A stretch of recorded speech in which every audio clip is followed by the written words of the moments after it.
Fresh is the word.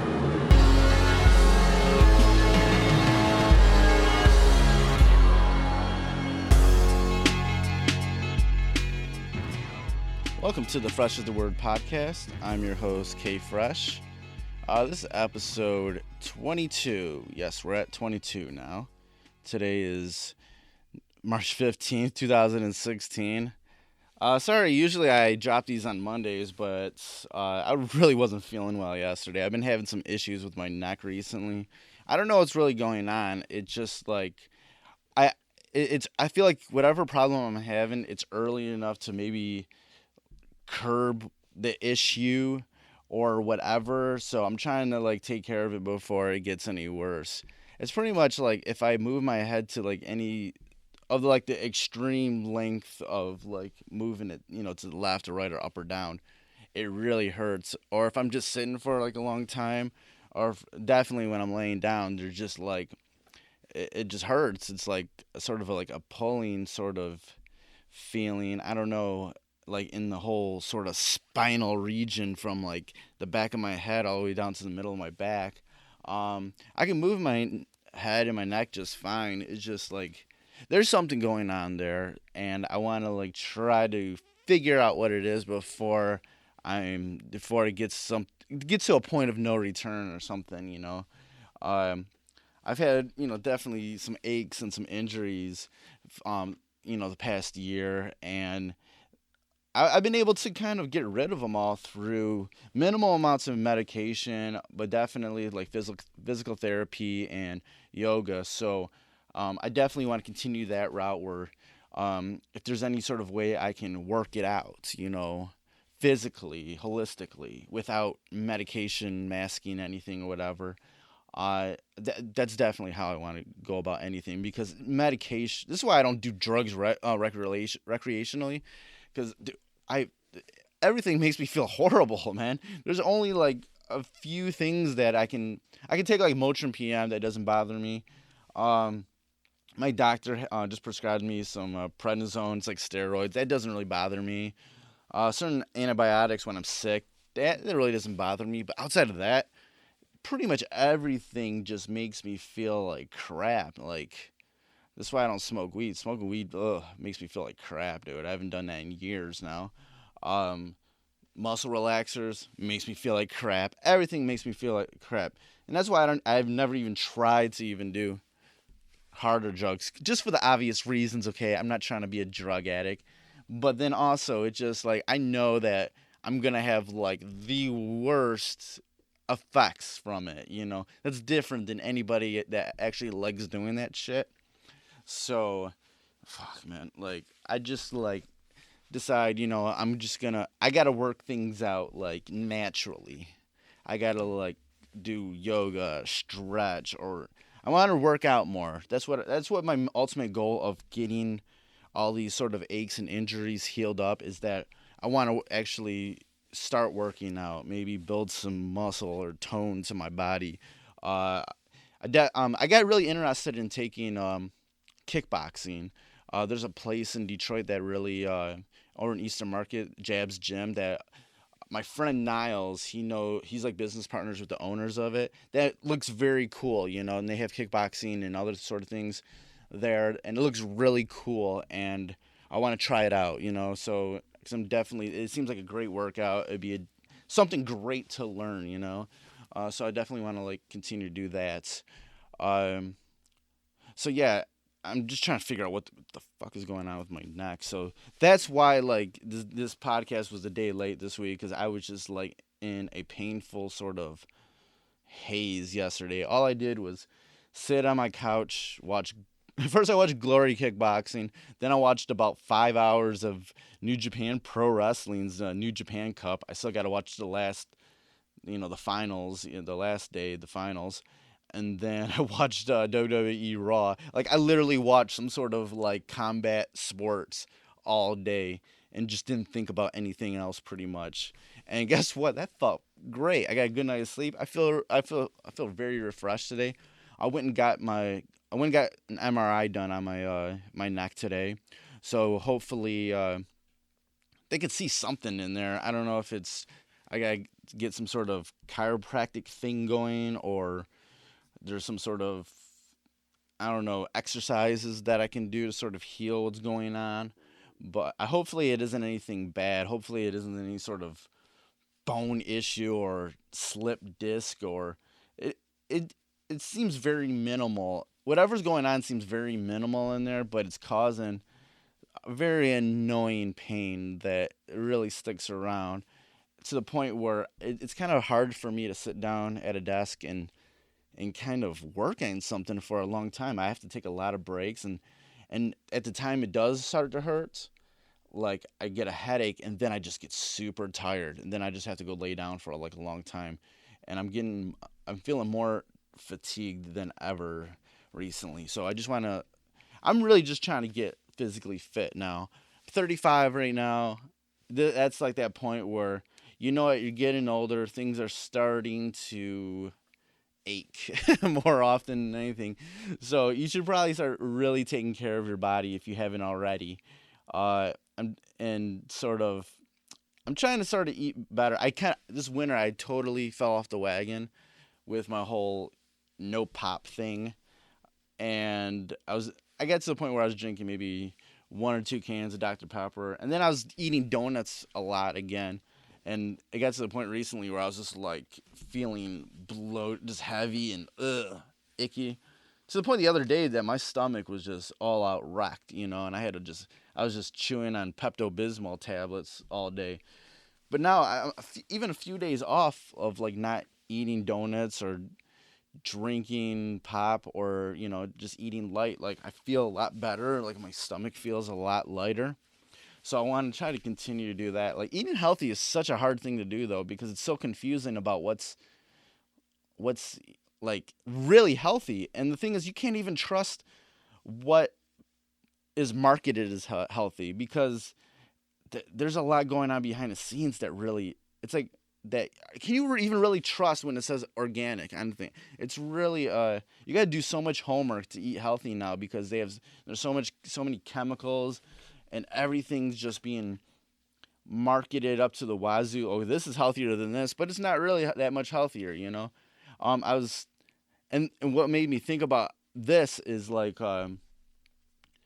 the kind of like the tech reporter and wrestling aficionado, whatever, Katie Linendahl. She, on her podcast, Katie.show, she had Dr. Gundry on there, and he was just breaking down so much stuff about foods and the body and everything, to the point where like you're just like, I can't trust anything that I'm eating anymore.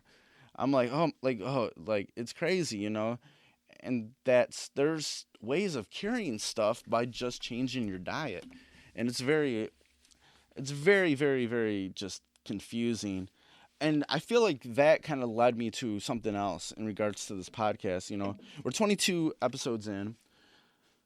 I started as like, I want to just talk about music and wrestling, and the music part comes easy, just because I've solidified sort of my place, somewhat of a place. I'm not like the most popular journalist like out there, but I know a lot of people, so I can always continually have people to talk to.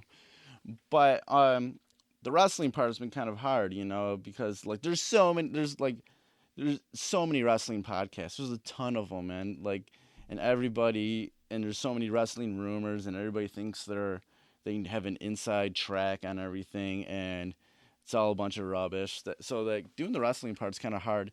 So I kind of had this idea the other day that like of kind of tackling this podcast more of like as a sort of road to discovery. And I felt like through music and through wrestling, I've been able to like be inspired to do certain things. Like I've been inspired to kind of like want to work out from watching wrestling, because you're in this new era where wrestlers are trying to take care of themselves physically more than back in the day. Back in the day, you had a lot of big fat just tough guys and stuff like that. Now people are actually working out, or eating better or whatnot, and people in music are doing the same thing. It's like super punk rock to be vegan, but like that's something that it's like kind of like a road to discovery that I'm trying to do. And I think that's where I don't know what this podcast is, but I've always wanted it to be a thing where it's very sort of therapeutic for me. So I think there's going to be a lot of episodes coming up where I might just pick something that I want to learn about and sort of kind of figure it out and document it on this podcast. Maybe I'll go, hit up somebody, a wrestling school, and talk about all the aspects of what goes into what's being taught there and what goes into those first steps of becoming a wrestler, or maybe the whole kickboxing thing, or maybe eating right, or whatever, and sort of frame it in these sort of ways that relate to like wrestling and music. Because I kind of want to like keep it within those realms too, but I want it to be the sort of because that's my favorite part of it all is discovery.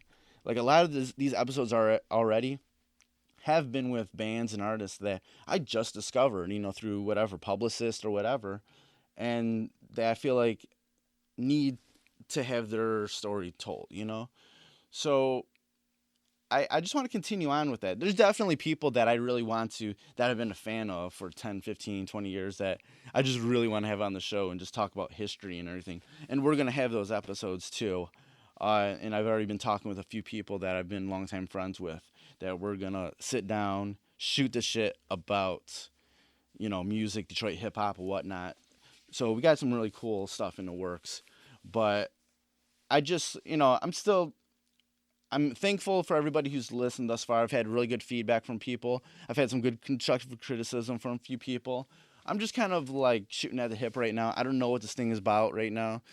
It's still a long ways from being a popular sort of podcast, So if you like what you're hearing and you want to support, like at least just share it with me. If you're on SoundCloud, reshare the episodes, share the links on your social medias, on Twitter and Facebook and Google Plus and whatever else you're on, message boards. I don't know, just call up somebody and go, did you hear this new podcast?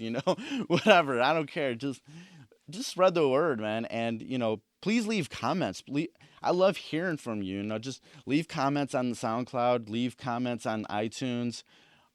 Email me. I don't care. Hit me up on Facebook and Twitter. Let me know what you think. If you have something to add to these conversations that are going on, dude, don't hesitate. You can hit me up. Just email me at questions@freshasthepodcast.com.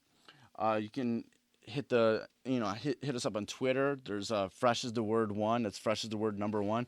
Or my personal Twitter is Rensoul, RENSOUL.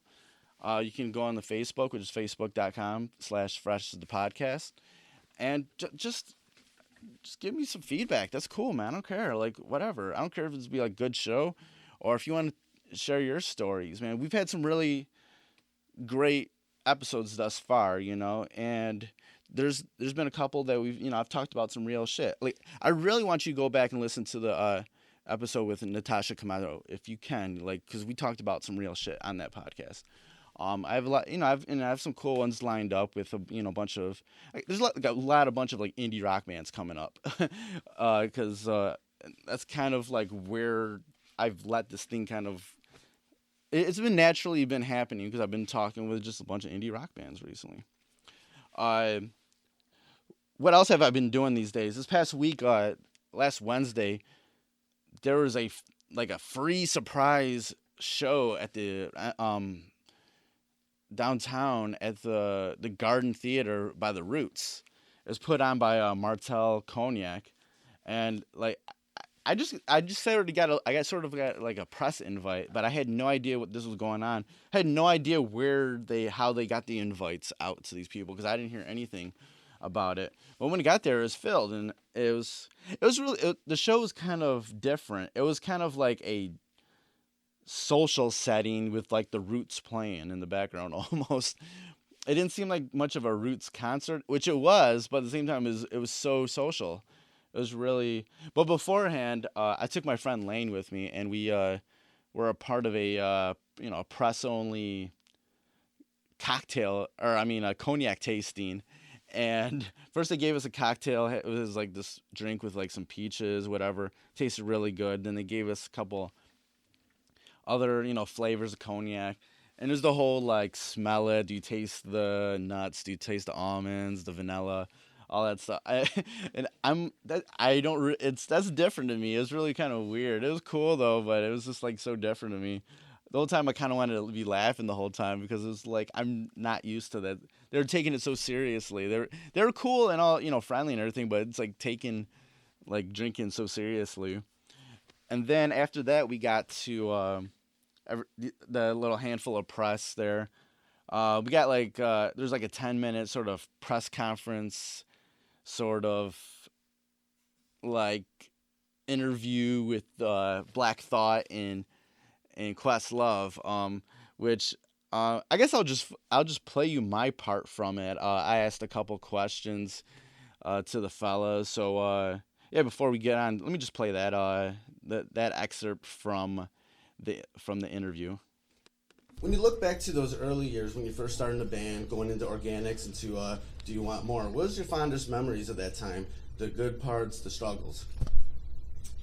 Like for me, just off top, some of my fondest memories are, just getting, like, we would literally be booked to do performances. We would just walk out on stage and just have no idea what the performance was going to be. I would, just, freestyle, like a huge section of the show would be like freestyle between me and Malik B, who was the other MC in the band at the time. It was just a lot of improvisation. So I definitely, I miss that because I feel like, again, the discipline that I got from having to improvise on stage with the Roots during that time, it was applicable elsewhere. And it just made me like a better MC when I, stepped away from the band. So, and then we lived in London for a year, like all together in one little flat. And we were super broke. Not even, we didn't have money to make phone calls and stuff. Right. But those are like just some of my fondest memories. Like just being broke and just making music when it didn't necessarily matter what we were making. I mean, I'll say at the time, our manager, who since passed away, Richard Nichols, would always just say, be focused onward. And he used to always make tortoise and the hare references, which, I mean, at the time when you're struggling, you feel like nobody's gonna be receptive or appreciative of what you're doing. You think it's falling on deaf ears, but it's really unprecedented for any. I mean, the Beatles is one of the greatest bands of all time, and their tenure was only 9 years. I mean, it was a mighty 9 years, though. Right. I'm not trying to discount it, but I mean, it's just rare for people, a band at least, to stay together this long and this committed and still, garner this much interest. Yeah, and building on that, since you guys came from that era, at that time, hip hop and rap was kind of thought of as a young man's game. Mm-hmm. But now, and especially you guys, being that you're on late night every night. And then you have other guys, maybe like Scarface, who came out with an album this year that's probably one of his best in his career. Yeah. What's your, thoughts about this sort of maturation period that hip hop has kind of solidified itself in? I feel like hip hop essentially is still a young man's game, but I feel like as hip hop has evolved, it's just become a little bit more broad. So, I mean, there is a space that could be occupied by the elder statesmen like a Scarface or the Roots or Snoop Dogg, but you have to have something that's very unique in order to occupy that space. It's not like, just anybody who's from our graduating class of, the early 90s or in Scarface's case, the 80s, even if you can still kind of rap, it takes a lot to still be relevant, because of, hip hop is a young man's game. So you have to do, there has to be something that kind of, distinguishes yourself as, like representing the elder statesman, OG status. Okay, that was like a couple questions that I asked Questlove and Black Thought. It was it was cool to get their insight about some things that I've been kind of thinking about in regards. They kind of involve them and their sort of place in hip hop. So it was cool to kind of get their insight about that. Like I said, it was a cool show. It was just like it was like more of like a social thing. I didn't really stay too long for the actual performance because it got like super like hot in the up in the VIP section, and there was a lot of booze going around, a lot of drunk people. But it was a fun time, So we don't get things like that anymore. In Detroit, we used to get those sort of all the time, but we don't get things like that too often. So hopefully, like maybe we can get things like that more often. It was a cool idea. Big ups to Martel for bringing that into town. So let's kind of get to the show now. I've rambled on for about 20 minutes. Got a really cool, like, new group from Detroit. They go by the name of Pith. Both the guys, they're both named Josh and Josh. Very sort of indie pop, but it's sort of, what's very unique about it is that it kind of fits swimmingly into the middle of other things. Like, you can kind of throw it into like some hip hop stuff, and it kind of has a hip hop vibe to it, with sort of the beats and the sort of like feel of it.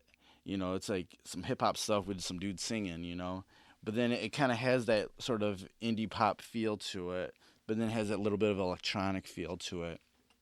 So it was like super cool when I, very, sit down and talk to these guys and sort of shoot the shit about, where they came from and, where their heads are at making music. They have a new EP out. It just came out called Gold Chain. You can pick that up online. It's on vinyl and digitally. If you go to goshpith.com, that's goshpith.com. If you don't understand how, kind of a weird name, but definitely it was cool to talk with these guys. They're definitely a couple guys that you should definitely stay, keep, be aware that they're going to be doing some really dope shit in the future. Like, this is just the beginning. I feel like these kids can do like some really cool shit, So let's get to the interview with Pith.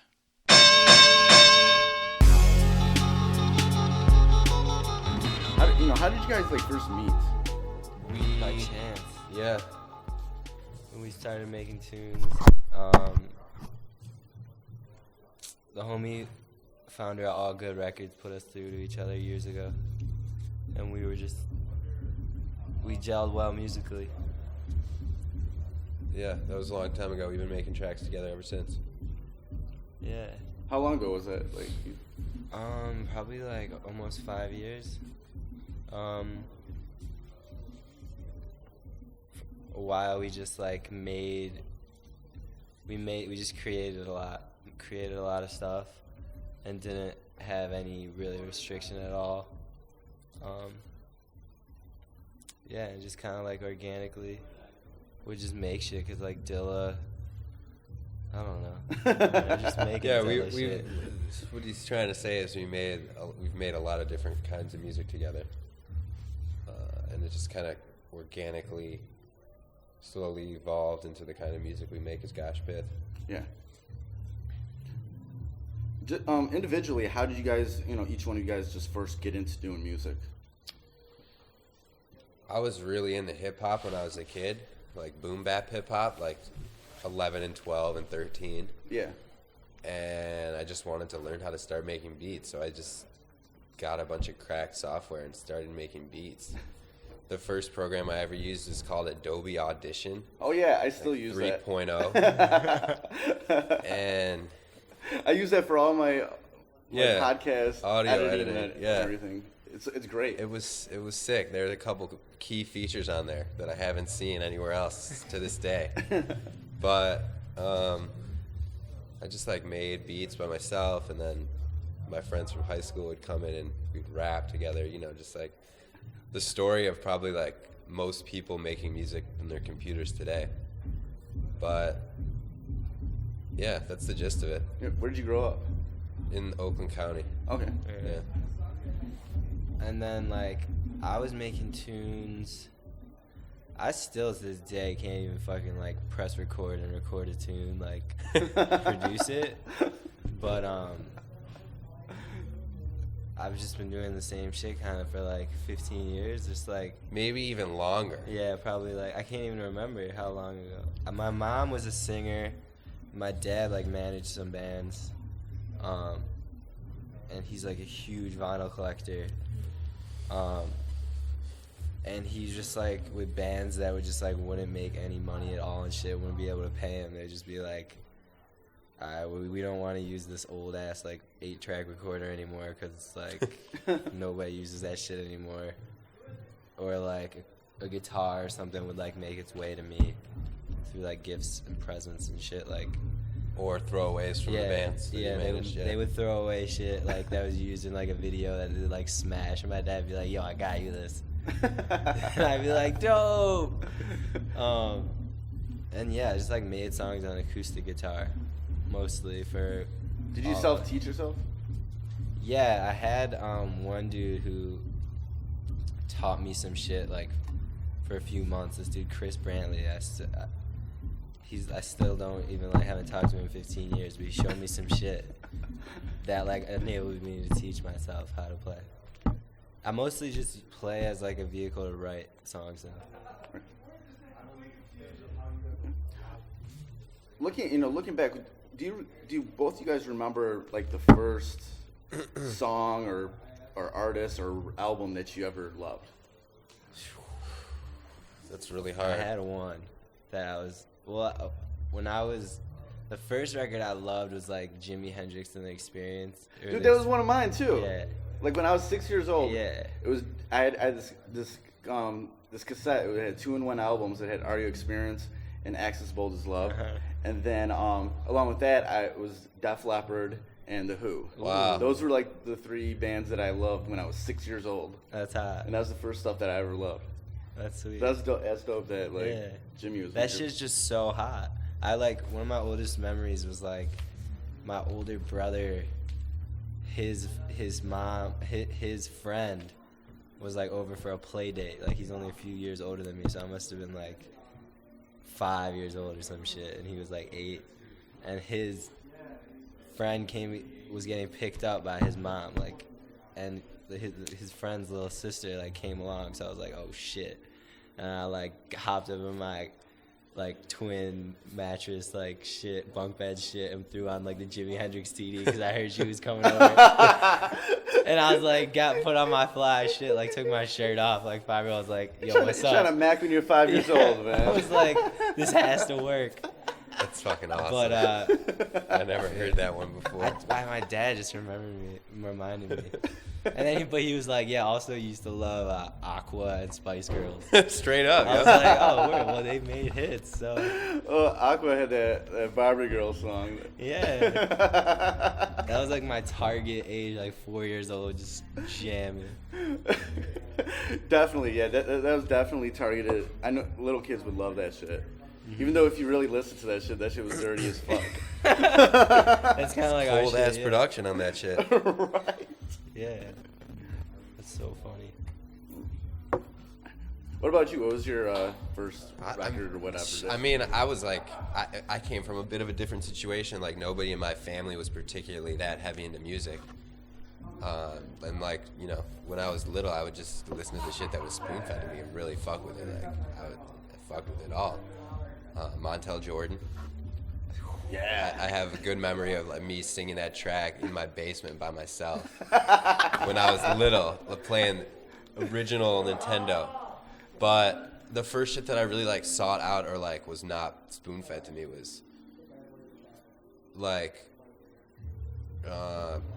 like Common was probably the beginning of it, and then it spread, you know, from Common to Mos Def and Talib Kweli and that sort of music, and then it kind of led towards Dilla, and then it kind of exploded from there. But that was just like the first shit that I ever found out about that blew my mind on my own. And I actually there's this website called OK Player. It's a pretty big music blog now, but back in the day it was pretty much just like when I was like 12 and 13, it was just an internet forum, and I was 12 years old. Yeah, I was definitely into on these that. guys. I used to be definitely on that when around like 98, 99. Yeah. I was up on that shit every day, all day long, and just like, and I would post on there with these like 35-year-old dudes. Wait, what was your screen and like name trade freestyles with those dudes. I honestly have no idea what it was, but that was the thing. Everybody always remembered everybody by their that's probably what it screen name was. on there. And Yeah, my shit was Spaceman Jeff. I wasn't like a prolific, because I was fucking 12 years old. And that was my first Instant Messenger screen name, but I wasn't prolific in any way. I was a lurker, as they say. Yeah. But I had some posts, and they had this freestyle forum too, and then. So I was reading about these dudes, and like Questlove would go on there and post like all these stories and like tell everybody like, yo, like you guys gotta check out this shit. And they had this freestyle board on there, and I would go on there and just like write these bars, and like I didn't even have any cadence at that point in my life. But from there, I like started like rapping and making beats all at the same time. And yeah, it probably did directly come from being part of that message board.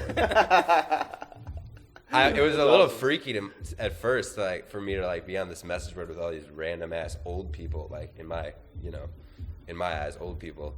But I had this really close friend who is also, tangentially related to this guy, it turns out. But his name's Josh also. And he all these people since he was like 7 fucking years old, this dude has been posting on Jane's Addiction message board. Like, he lived and died for Jane's Addiction when he was young. And I grew up with that little kid, and, like, I did not fuck with Jane's Addiction, but I respected that he was on that message board all day. He's still on the Jane's Addiction message board. Like, he has lifelong friendships from that shit. But it didn't get that deep for me, but... Yeah, the OK Player years were definitely... It was like this... crazy sort of movement that happened with the online community before social media, that everybody just kind of went there to talk about shit, and it was literally like a bubble. I was the only one of my friends at my suburban ass middle school, really, or in high school, like who was even remotely doing anything like that, or like into that kind of music. And that dude who he mentioned, who originally connected us, who runs All Good Records now, was like the first guy that I would like talk to that shit about, talked about that shit with. It was really, we were like on the back of the fucking bus going to like bowl for gym class or something. And I put him on to some shit, put him on to Mos Def. Yeah, I remember those years because like around that time too, I created a website called Renaissance Soul that was based around Dilla's discography. And I was the one who like did all the research and actually posted a whole discography of Dilla's works on OK Player. That's tight. That's first, because what was your name, yo? Mine was K Fresh on there. Oh, no. Wow, classic. Yeah, and that's funny as fuck. And yeah, because everybody was arguing about which records Dilla produced, especially the ones that were under the UMA production team like that umbrella. Janet Jackson Got It Till It's Gone. Yeah, stuff still like that. Debated today. Yeah, whether he did it or not. Like, or that Tupac got what's that Tupac one that people always think he did? Oh, he didn't do that, man. Exactly. Do for Love. Yeah, no, he didn't. Man, that was hot. That was debated a lot, yo. Yeah, no, not. Sounds like a Dilla beat. I was like That's literally funny as fuck. I literally did all the research about that, and I first posted it on OK Player because everybody was arguing about it, especially the UMA remixes and stuff like that. And then I did a whole website around it. That was my little way I got into the music scene. Fuck with that. Because after that, like I didn't get a ton of traffic to the website, but there was this niche following of people that are now famous. Like Ninth Wonder was going to it, and Nicolay, and Flying Lotus, and like all these guys were going to my website. They knew about my website because they're all Dilla heads, at the time.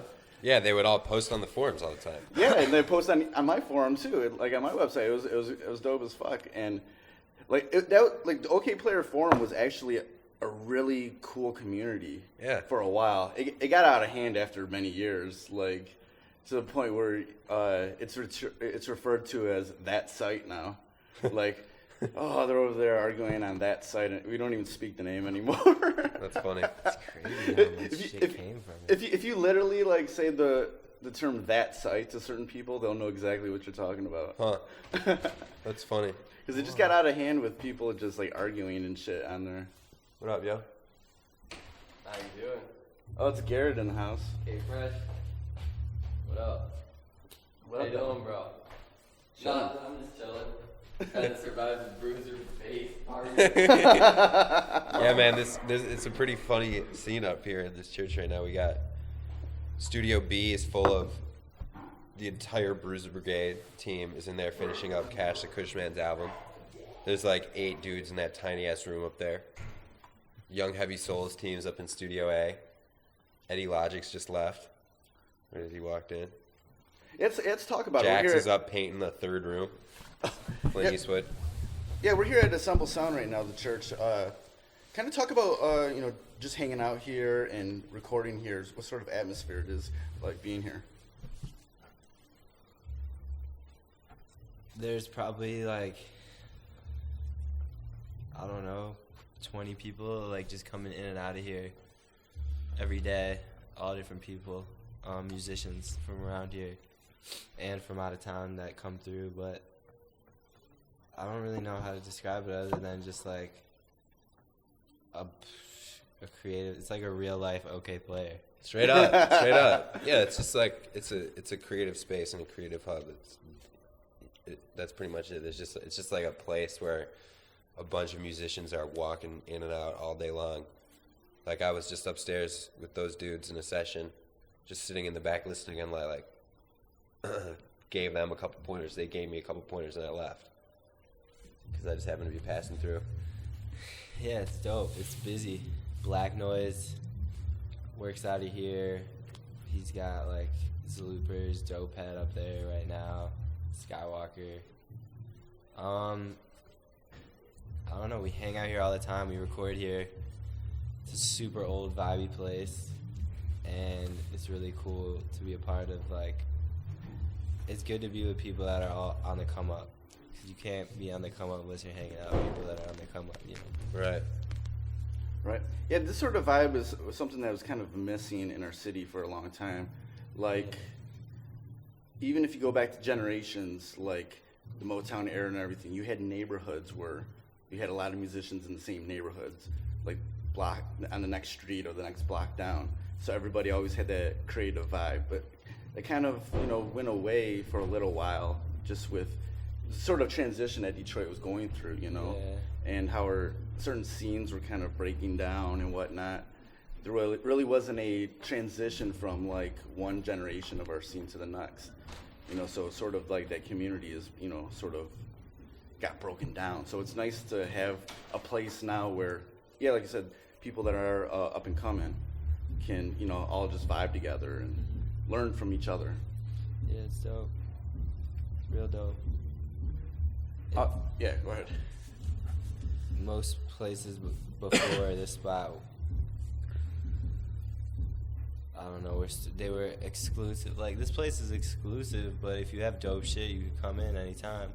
You're a good person, but I feel like, in my opinion, it was just like, I don't know, Detroit, it's funny if nobody, like, why would you be excluding people if you can't, like, even make shit that pops off? Like, I could see, like, Moody Man, like, I could see why he wouldn't want us to go in and, like, try and kick it with him, but, like,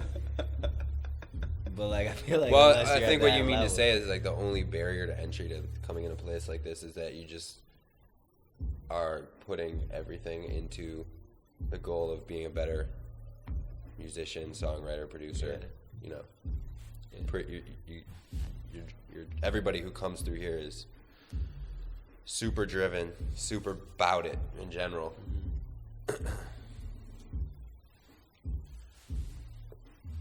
You were kind of speaking about, how your music kind of organically got to a certain place.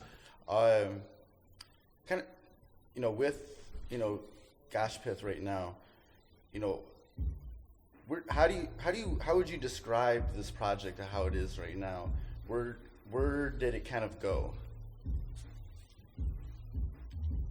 Where has it gone since we started Yeah, making? you mean like yeah. how has it continued to evolve? Yeah. I mean, I think that our palette has just become a bit more honed, and like we can express the things that we're trying to express more fluidly since we started. It's less of a game of like making a lot of shit and seeing what's hot, and it's more of like trying to make what we hear and what we want to exist and what we'd like to have be in existence, instead of just like,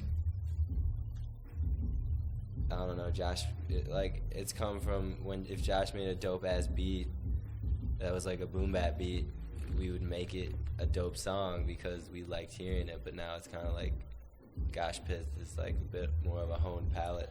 Right. I don't know, it's cool. It's like got a very psychedelic but pop nature. And more of like a modern psychedelia. It doesn't sound like Electric Prunes or like some 60s shit, but it doesn't sound regular. Yeah. It's actually it's still not. I mean, it's quite honed, but it's not very honed in, but it's not predictable. Yeah, which is We've honed really in on cool. I mean, like you can unpredictable. only sort of say that in hindsight. Like, it's not something that we're ever thinking about when we're making or working on songs. But yeah, like if one of us is working on something, like you can pretty quickly tell whether it's these days a Gosh Pith song or not a Gosh Pith song. Mm-hmm.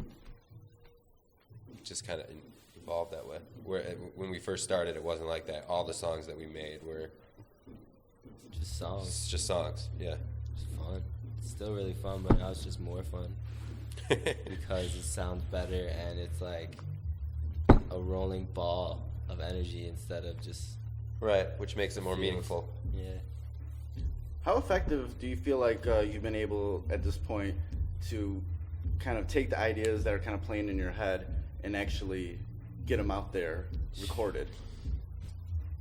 It's a hard-ass thing to do. I think if we were satisfied at all with it, Yeah. we wouldn't be spending as much time as we were. So I'd say it's still pretty difficult. I mean, I think that is pretty much the essence of that drives anything in existence, like the inner struggle, trying to put something out there and like constantly falling short, but like being like already trying again before you realize it falls short, I guess.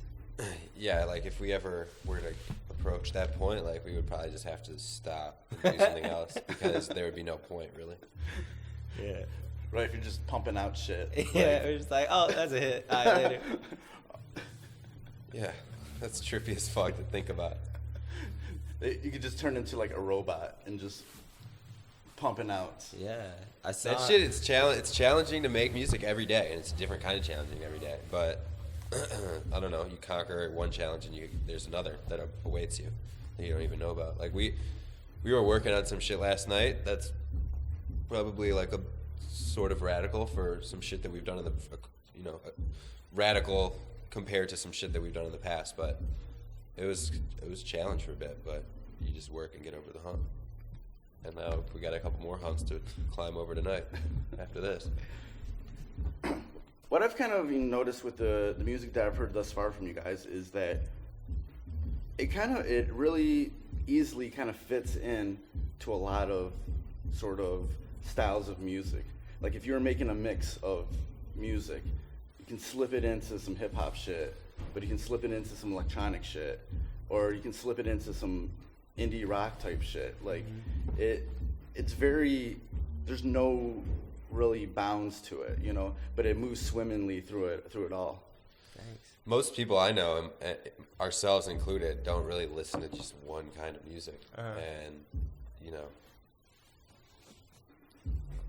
it's not it wasn't like a predetermined thing. We didn't set out for it to be that way, but I think that's just the nature of anybody making music today, is that you have to draw. It's your nature to draw from a lot of different places, and sometimes the output of that it fits in a lot of different places. like you said. Yeah.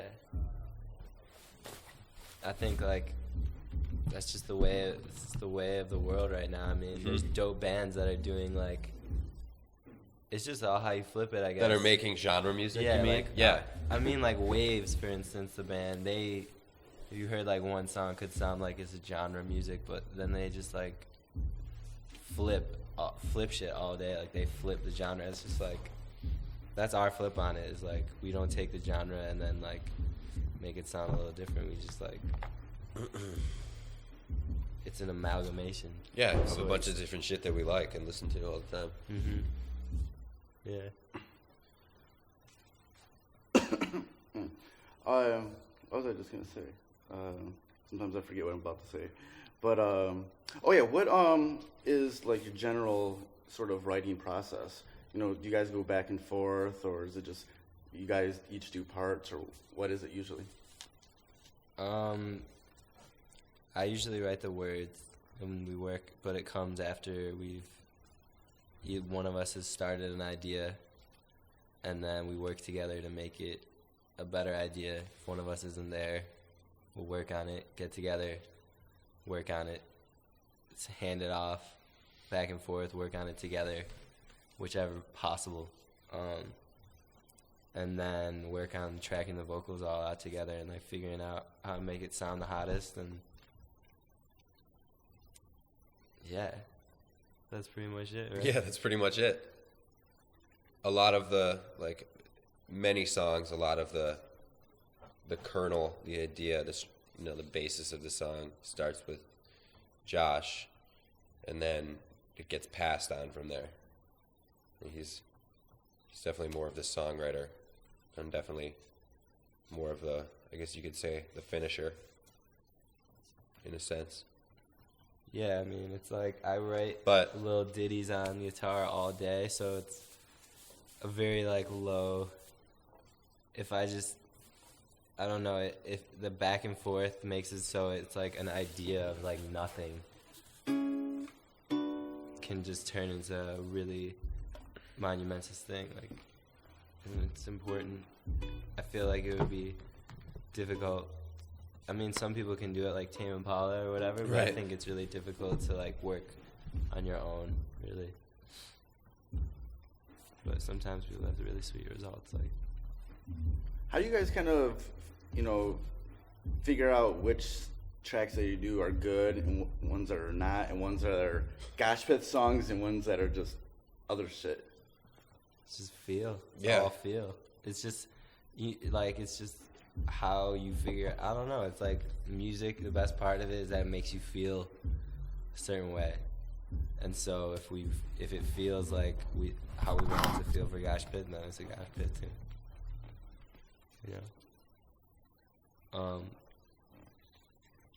But it doesn't stop us from making other shit like beats all day, melodies, dinner, Yeah, dinner. shit. Do you guys, outside of just doing like the Gosh Pith projects, EPs, whatever, do you guys have any ideas of doing anything outside of that? Like remixing other people or other sort of maybe side projects or whatnot you're thinking about doing? I mean, like we've done remixes, nothing that's ever premeditated or anything like that. Like, oh, like this is gonna be like an official side project. But Right. I don't know, just being in this place, working out of this church, you kind of like are able to like touch a lot of things in the smallest ways. Experiment. Yeah. And see how other people are touching other people's things in the slightest way too. But It would be cool to do some more remixes and like for us to collab with like, I don't know, some rappers and female singers would be really cool. Maybe some really talented musicians and players would be really fun to like, just vibe out. That would be really cool if that could happen a little bit in this year. I mean, we do it. It's just like everybody's busy, yeah, and we're busy trying to get our own shit to pop up. Yeah. I've definitely seen you guys live before, and you guys got a really good stage show. How do you guys go about, translating all this material into a live performance? It's a process. It's a process, yeah, and it's kind of like evolving as it goes. Like even though we're kind of like we play some of the same songs that we've been playing, for a minute, it is evolving. But like I think it's kind of natural for us to make it a good stage show because I don't know, it's pretty easy to like get in that energy and in that mood with each other on the stage. But it's definitely evolving. We got a couple shows coming up this weekend. We're going to try to do some way different shit live. And I don't know. It's definitely always evolving. Are you guys ever going to think about, maybe expanding the stage show where you have like other musicians on stage with you, like a backup band or a band? We would love to. Yeah. Hopefully soon. Definitely, yeah. It would be cool to direct a band. Yeah. Like a 10-piece and band. It's like, I don't know if you've ever noticed this when you're watching a show, but like we saw a show last weekend together, and the opening band was just one person singing, over tracks, and the next band was two dudes on the stage. One was playing the tracks, just similar to how the DJ was, but he was on stage together and they were doing two things together. And the energy level was between the two people versus just the one person on stage was exponentially better. So, and I feel like that same thing can sort of apply to what we're doing. Like if we're able to find a cool way to add one or two or more people, it just makes it so exponentially easier for the audience to connect. It's not a formula or anything, but like it just is cool as somebody watching a show to see. I don't know, kind of going off on a tangent, but you get the gist. Whatever, yeah, go ahead and explain. Yeah. Okay, you guys have an EP coming out. Kind of talk about that. Gold Chain, Bling Bang, Dropping February 26th. Ratchet Thang, Chain Tang. February 26th. Slang Tang. Tangy ass shit. It's tangy. It's tangy? Yeah, it's zesty. Zesty. Yeah, it's dripping. It's cool. It's a good EP. Yeah, we're pretty stoked with it. It's a snapshot of where we're at and where we're going.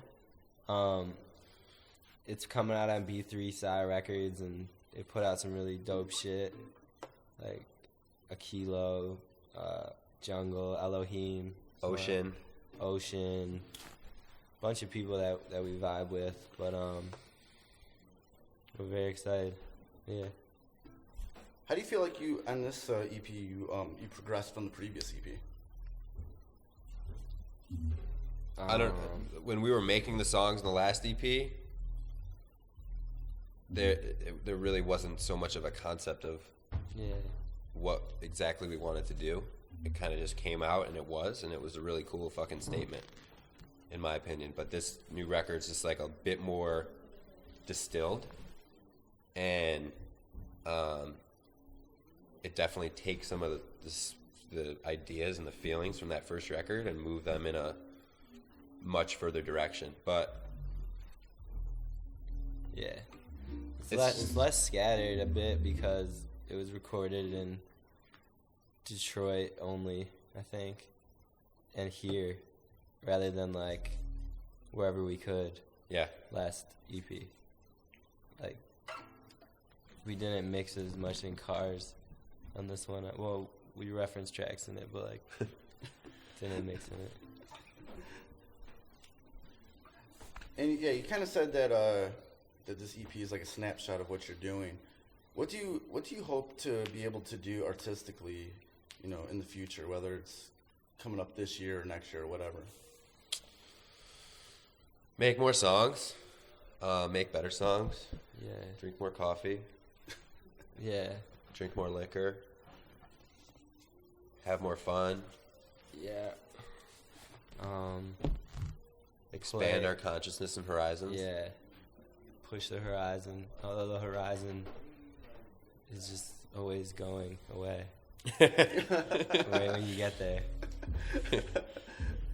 How since you've guys been putting out music, what has been like the general feedback from people that have heard your music? You know, what's some of the stuff that kind of comes back to you?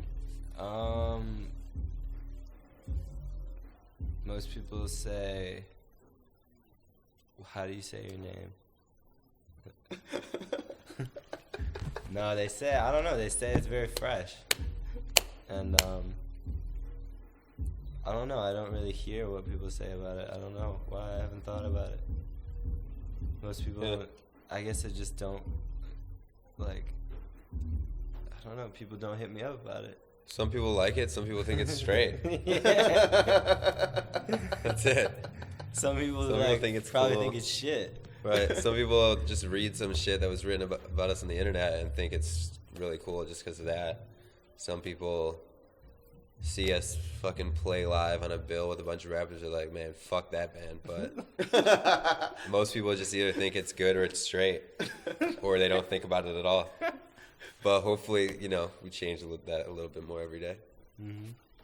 Do you guys, find any sort of comfort in sort of talking with, your everyday listener of music or whatnot, people that have listened to your music? Do you find any sort of comfort or even weirdness, like just talking to your fans, if you have any? I like when people hit us up. It's all, I don't know. It's nice when people drop us notes and say your song made my day better. Yeah, That or your makes my day song, better. made my day worse. Even it's fine because I don't know, like Then they can go start the something incline that of we it. did, caused somebody to catch some. It made a ripple. Yeah, Struck a nerve. yeah, it's really cool to hear. No matter how small or big it is, it's really cool. I mean, it's cool when people just like listen. Like somebody says, like, oh, like I just saw that new music video you guys put out. That was really cool. That's cool Yeah. that we like could affect somebody for 3.5 minutes. It's also nice around Detroit too because hopefully people just like are like, all right, now I'm gonna make some shit that's even hotter. Mm-hmm. So It's kind of Detroit's kind of a tough place. If you can kind of get some sort of a buzz around these parts, then you're probably doing something right. yeah, which is weird because you could be fucking up elsewhere and be like popping. Yeah, and like you don't even really have to be doing a whole lot to get a buzz in Detroit necessarily. Like we just like started fucking playing shows and told people that we were in a band, and people were like, "Oh, for sure, that's tight. When's your next show? Where can I hear your shit?" And we're like, "Oh, we haven't played any shows or made any music that we've ever showed to anybody." But they're like, "For sure, like just keep me posted if you ever want to do a track together."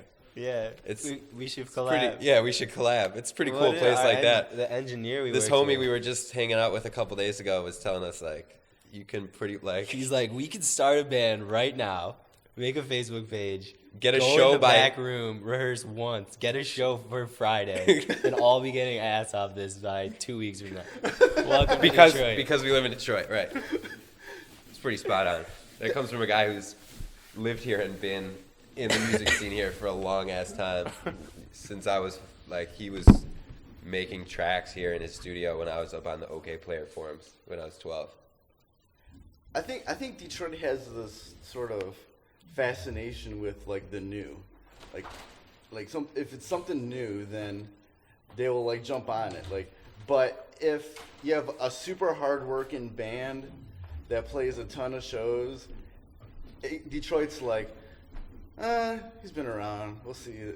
I'll go to their next show, or they just won't support him or whatever, just because like you always see him around. But when you have something new and something sort of fresh, then Detroit will kind of jump on it. Yeah, I mean that's why we're fresh as fuck.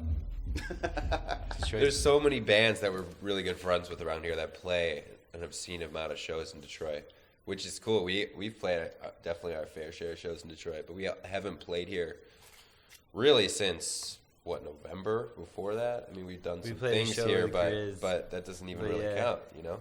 Yeah. We don't have a show here till, like... Probably the late spring or something like that. Who knows? We're busy till then. We're about to throw a party, but we're not going to play at it. Right. No, and that's cool. Like, no, it's cool because like people will see that you're out going elsewhere, and then they'll like sort of. They'll be like, man, I gotta go to that shit next time they come through, bro. They're on Or tour, man. they'll see that we're playing here next. They're like, damn, I haven't seen these guys in 6 months. I hope to God they're gonna play some new tracks at their new set. Yeah. I've also noticed too with everything that you guys do, whether it's the website, your EPs, the videos, you guys really take care of like the visuals.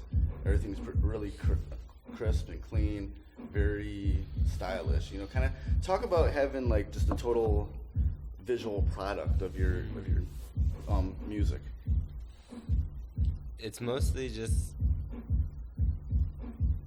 it's just like creating something and holding it and like having a vision wherever it comes from.